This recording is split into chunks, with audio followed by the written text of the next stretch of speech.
Hi friends, இன்றைக்கி நம்ம பார்க்க போகிற கதை எதை பற்றினது அப்படின்னா, சில பேருக்கு நம்ம உதவி செய்கிறோம். அது தெரிஞ்சு பண்ணுறோம், சில டைம் தெரியாமல் பண்ணுறோம்.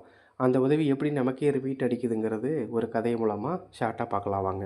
ஒரு மான் இருந்துச்சு. அந்த மான் 2 சிங்கங்களுக்கு இடையே கம்பீரமாக நடந்து வந்துட்டுருக்கு.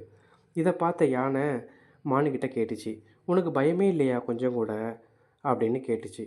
அதுக்கு அந்த மான் சொல்லிச்சான், "இவங்கள பெற்றெடுத்த தாய் இறந்து போனதுனால இவங்களுக்கு நான் தான் என் பிள்ளைகள் மாதிரி பால் கொடுத்து வளர்த்துட்டு வந்துட்டுருந்தேன். ஒரு தாயை துன்புறுத்தக்கூடாது அப்படிங்கிறது எல்லாருக்கும் தெரியும் இல்லையா? அதனால் எனக்கு எந்த பயமும் இல்லை. என்னை பத்திரமா பார்த்துப்பாங்க." அப்படின்னு அந்த மான் சொன்னிச்சான் யானைக்கிட்ட. இது எல்லாத்தையும் கேட்டுட்டு இருந்த கிளி ஒன்று, நாமும் இது போல் ஏதாவது செய்யணும், மதிப்பு மரியாதை நம்மளும் பெற்றுக்கணும் அப்படின்னு நினைக்குது.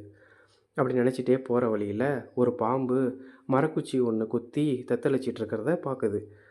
அதை பார்த்த கிளி அதுக்கு பக்கத்தில் போயிட்டு அந்த குச்சியை பாம்போட உடம்புலேருந்து பிடுங்கி கடாசிச்சு. அடுத்த நிமிஷமே அந்த பாம்பானது அந்த கிளியை கொத்திட்டு சரசரன்னு போயிடுது. அந்த கிளி துடி துடிச்சிட்டு இருக்கிறத பார்த்துட்டு அந்த வழியாக வந்த யானை என்னாச்சு அப்படின்னு பரிதாபத்தோடு கேட்குது. அதுக்கு கிளி நடந்த விஷயத்தை எல்லாத்தையும் சொன்னிச்சான். "எனக்கு மட்டும் ஏன் இப்படி நடக்குது? நானும் மான் மாதிரி ஏதாவது மதிப்பு மரியாதை பெறணும் அப்படின்னு தானே உதவி பண்ணேன். எனக்கு இப்படி நடந்துருச்சு." அப்படின்னு யானைக்கிட்ட சொல்லி புலம்பிச்சான். உடனே யானை சொன்னிச்சான், "இந்த கருணை குணத்தை அதை மதிக்கிறவங்கள்ட்ட கொடுத்து உதவுனா உனக்கு மதிப்பு மரியாதை எல்லாமே கிடைக்கும்.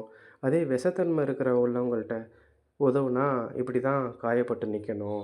உதவியை கூட நம்ம யோசித்து நம்ம மதிக்கிறவங்கள்ட்ட தான் செய்யணும் போல்.